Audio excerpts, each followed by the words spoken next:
saya Nadia Afriani, saya dari kelas 4B dengan prodi PGSD dengan NIM 241186206151.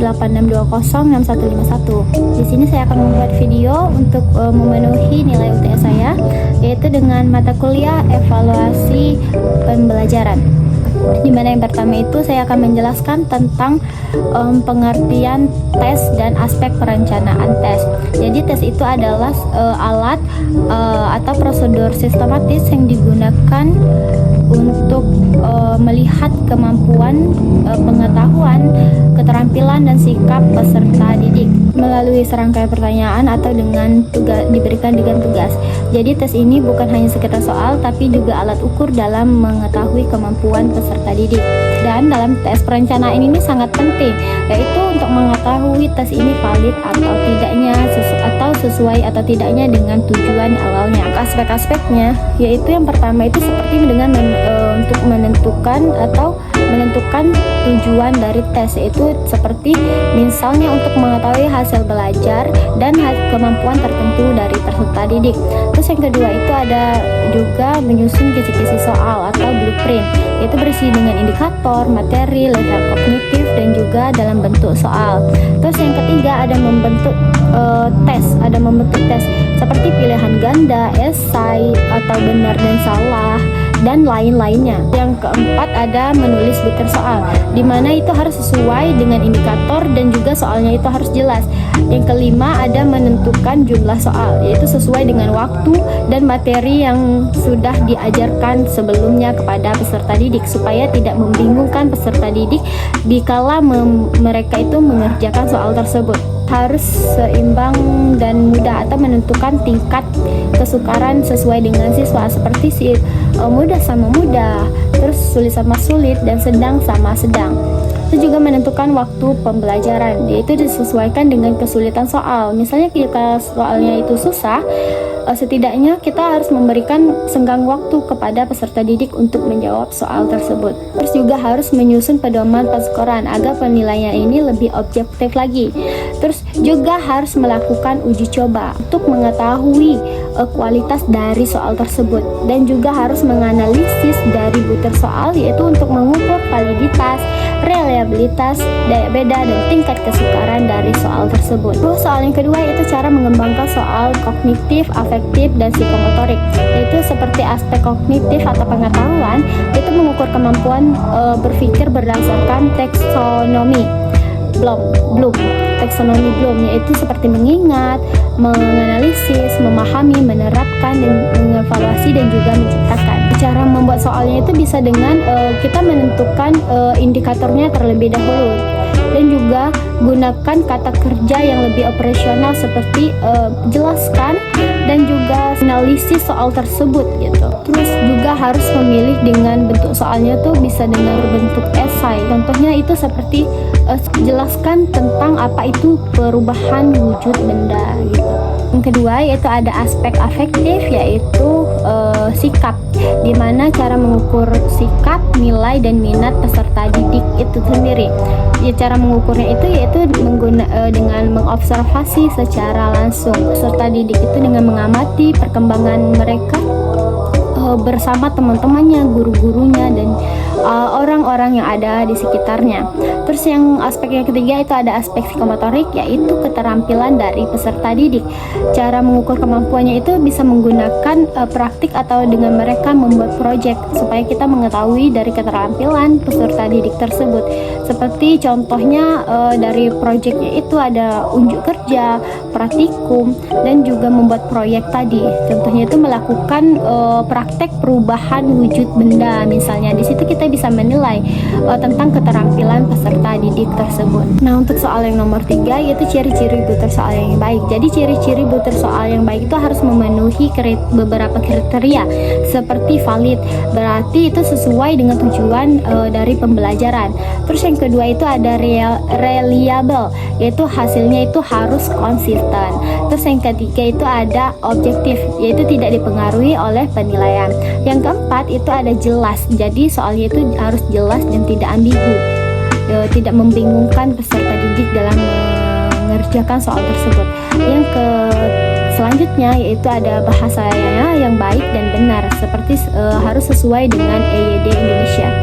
Terus juga tingkat kesukarannya itu harus sesuai, tidak terlalu mudah dan juga tidak terlalu sulit. Terus memiliki daya pembeda, seperti bisa membedakan siswa yang pintar dan kurang, tidak menimbulkan tafsiran ganda. Jadi intinya dari ciri-ciri butir soal yang baik itu, soalnya itu harus jelas, tidak membingungkan, dan juga harus adil setiap peserta didiknya. Nah, untuk soal yang nomor 4 yaitu pengertian evaluasi menurut 3 ahli di dalam buku mereka masing-masing, di mana yang pertama itu ada M. Ilyas Ismail pada tahun 2020 di dalam bukunya Evaluasi Pembelajaran tentang Konsep Dasar, Prinsip, Teknik, dan Prosedurnya di Depok, tempat terbitnya itu ada di Raja Wali Pers, yaitu di mana beliau ini menyampaikan bahwa evaluasi itu adalah suatu proses yang dilakukan secara sistematis dan terencana untuk mengukur keberhasilan pembelajaran serta mengetahui keefektifan proses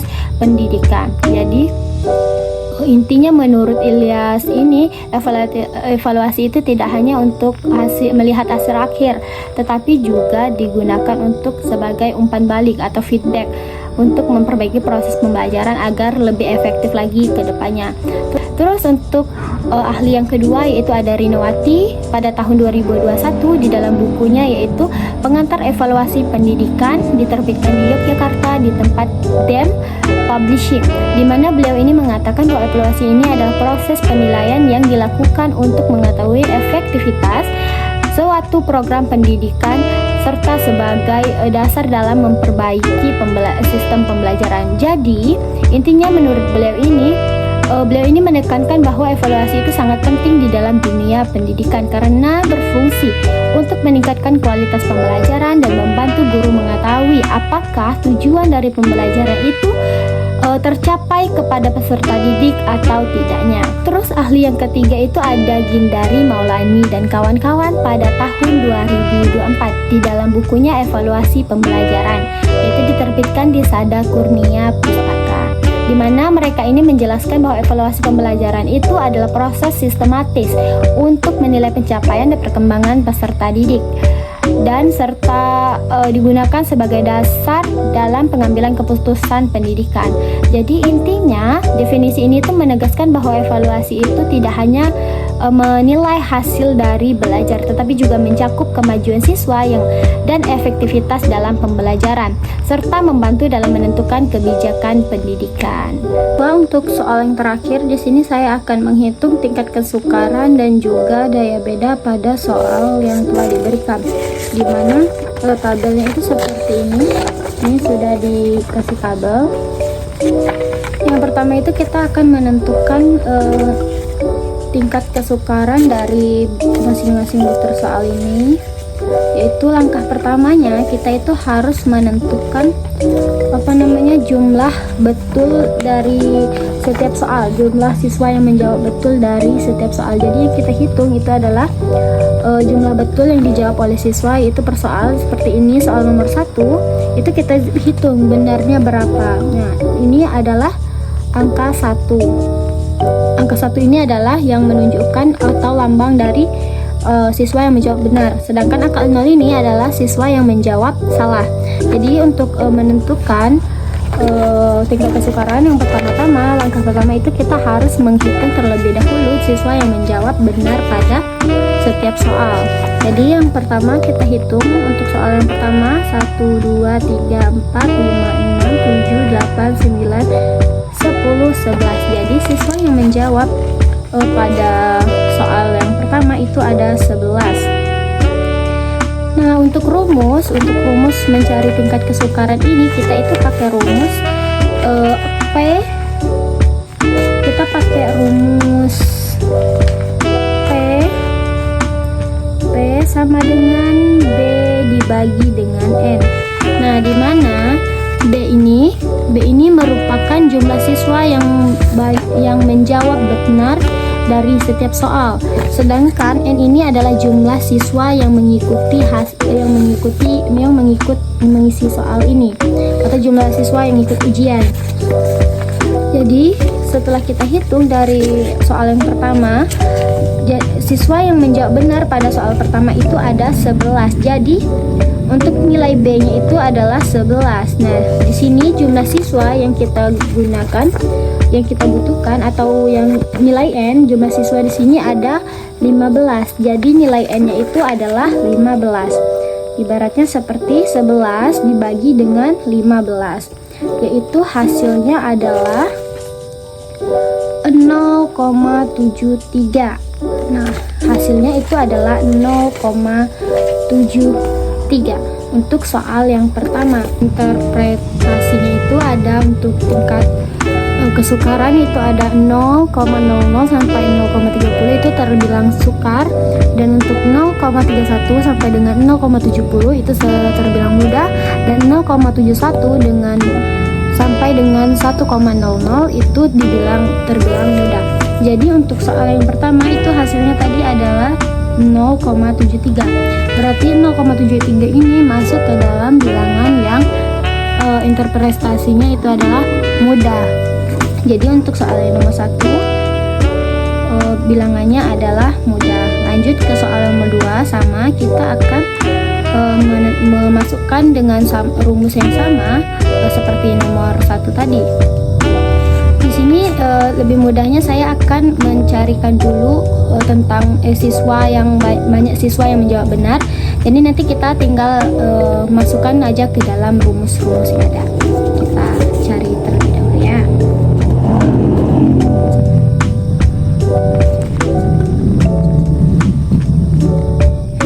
Oke, di sini sudah kita cari semuanya.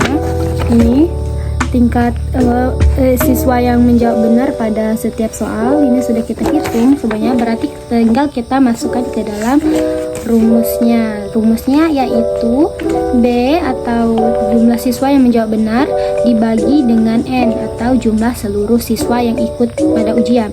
Nah, soal nomor 2 P sama dengan jumlah siswa yang menjawab benar. Di sini saya mendapatkan pada soal nomor 2 itu sama, itu ada 11 dan dibagi dengan 15 siswa. Hasilnya tetap sama yaitu 0,73. Berarti yang nomor 2 hasilnya sama dengan yang nomor 1 dan interpretasinya juga sama. Berarti untuk yang nomor 2 itu adalah interpretasinya adalah mudah. Terus yang nomor 3 di sini saya mendapat 6 siswa yang menjawab benar pada soal nomor 3. 6 ini dibagi dengan jumlah siswa yaitu 15.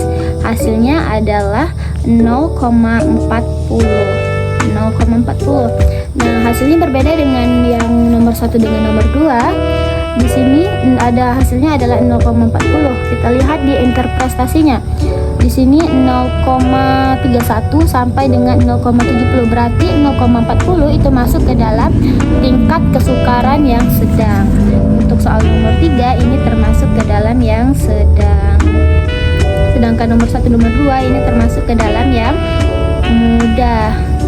Terus yang soal nomor 4 di sini saya mendapatkan 13 siswa yang menjawab benar pada soal tersebut. Berarti 13 ini dibagi dengan jumlah siswa yaitu 15. Hasilnya itu adalah 0,87.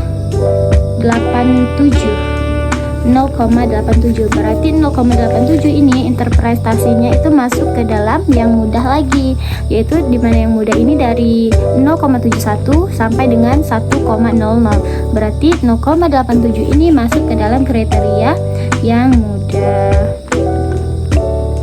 Terus yang kelima, soalnya di sini saya mendapatkan jumlah siswa yang menjawab benar itu ada 9. Berarti 9 ini dibagi dengan 15 yaitu hasilnya adalah 0,60. Nah, di sini kita lihat lagi interpretasinya. Kita lihat lagi 0,60 ini masuk ke dalam tingkat interpretasi yang mana? 0,60 berarti ini masuk ke dalam 0,31 sampai dengan 0,70 atau interpretasinya ini adalah sedang. Terus yang ketujuh, lakukan jalan yang sama untuk soal-soal berikutnya. Ini kita skip aja ya guys ya. Kita lakukan hal yang sama kepada soal-soal berikutnya.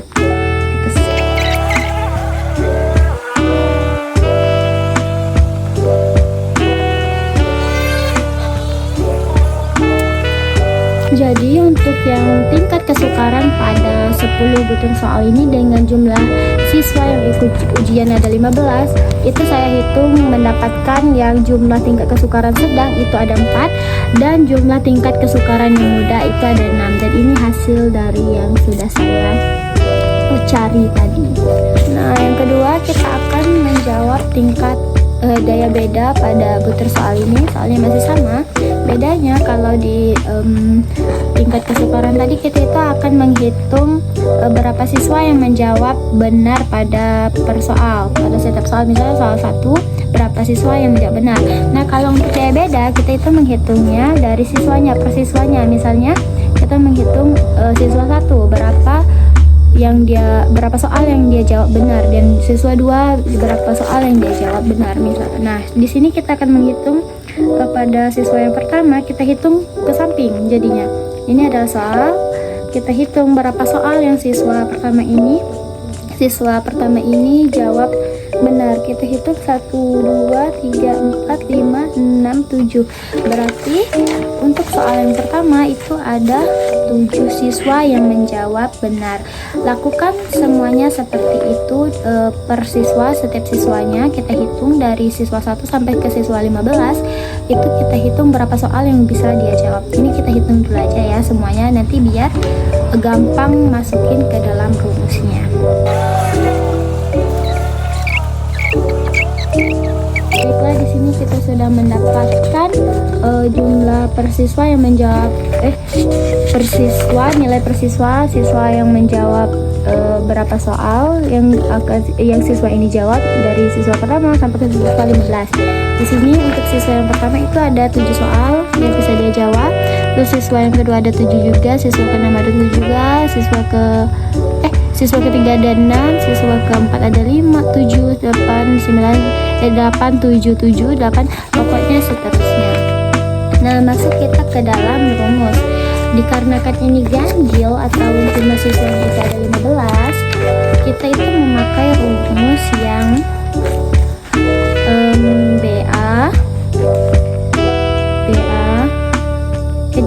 D dulu. D ini adalah indeks tingkat indeks daya beda. Terus kita masuk ke dalam rumus. D sama dengan BA dibagi dengan JA.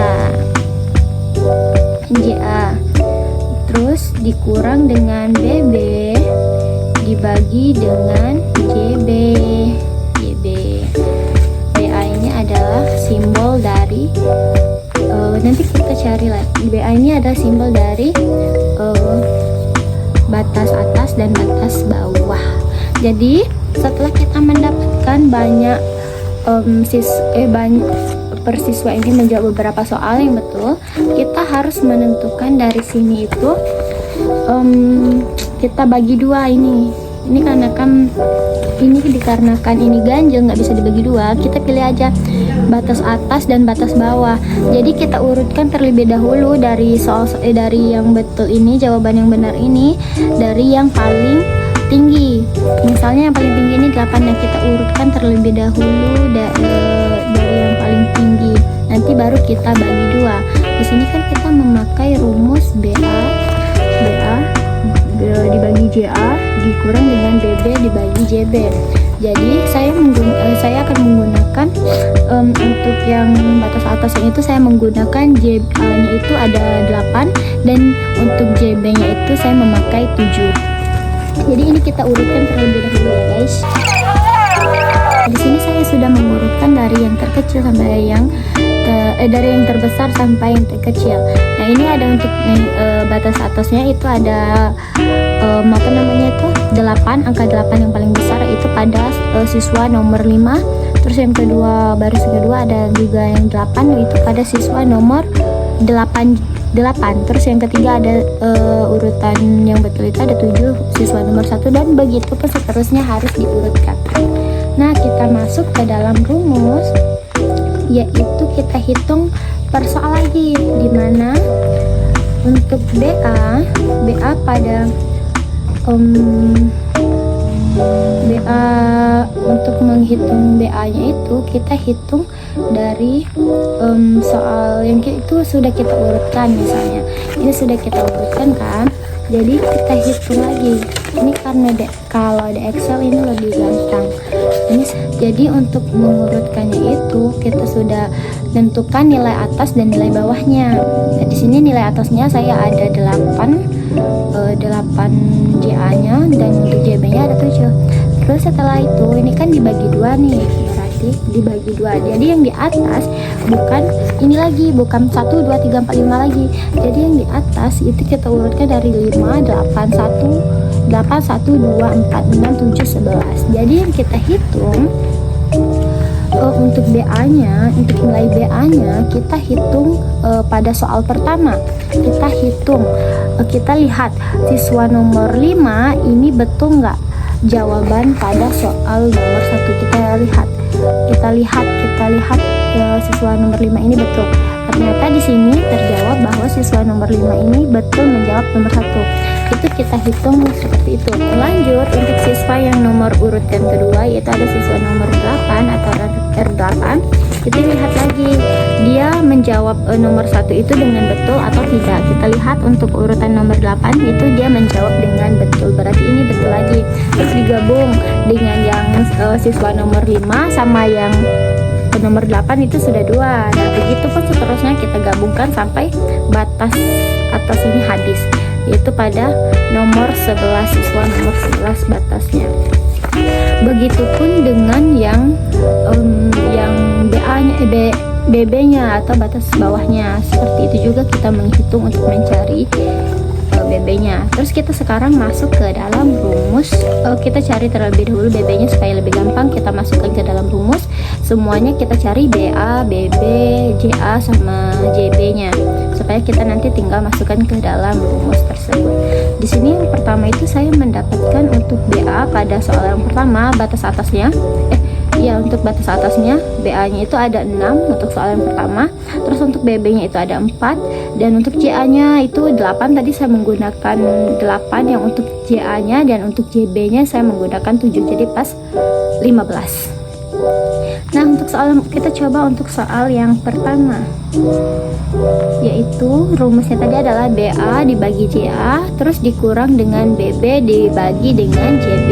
Dimana di sini BA-nya itu pada soal yang pertama itu ada 6, berarti 6 ini dibagi dengan JA, yaitu JA-nya ada 8, terus dikurang dengan BB-nya di sini itu ada 4, yaitu dibagi dengan JB-nya saya ngambil 7.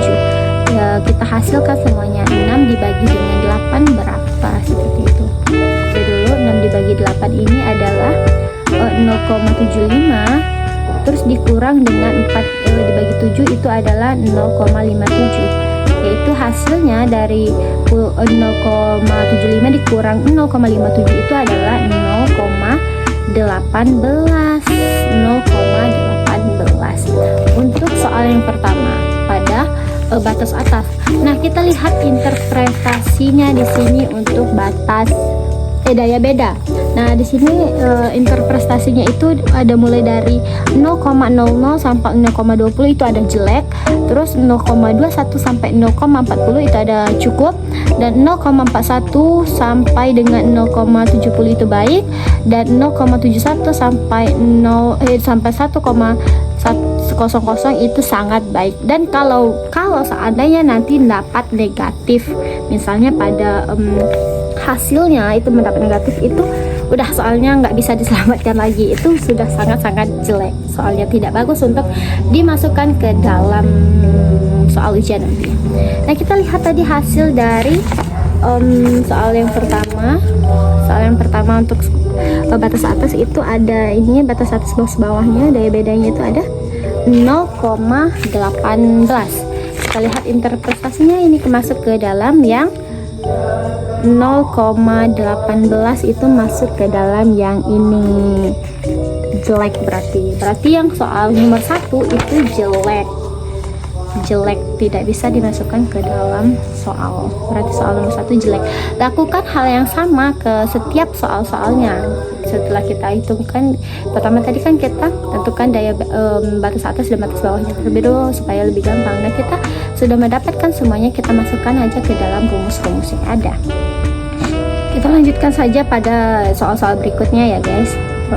Contoh yang min pada soal nomor 2 ini ada minnya, yaitu dimana BB-nya itu BA-nya itu ada 5 dan JA-nya itu 8 dikurang dengan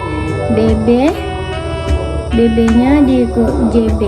Berarti BB-nya itu ada 6 terus dibagi dengan 7. Berarti hasilnya adalah 5 dibagi 8 yaitu 0,62 dikurang dengan 6 dibagi 7 yaitu 0,85.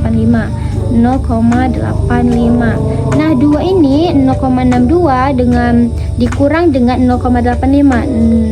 0,62 dikurang dengan 0,885. Nah, hasilnya itu adalah minus 0,23. Ini harus langsung dibuang ini soalnya, nggak bisa. Ini nggak bisa masuk ke dalam soal yang harus dimasukkan ke dalam soal ujian. Tidak bisa dimasukkan ke dalam soal ujian. Sekarang kita hitungkan semuanya. Setiap soal kita hitungkan. Untuk mempersingkat waktu, saya akan menggunakan Excel saja menghitungnya supaya lebih gampang. Tapi rumusnya seperti ini ya guys, kalau kita mencari tanpa Excel. Setelah saya hitung dan saya sesuaikan dengan interpretasinya, di sini saya mendapatkan untuk yang interpretasinya itu sangat jeleknya ada 1, terus jeleknya ada 6, terus baiknya ada 5, dan cukupnya ada 1. Jadi pas 10 soal ini hasilnya. Jadi itulah sekian dari cara saya mencari tingkat kesukaran dan juga daya beda dari soal yang kalian diberikan. Lebih dan kurangnya saya mohon maaf. Terima kasih sudah menonton. Saya tutup dengan wassalamualaikum warahmatullahi wabarakatuh.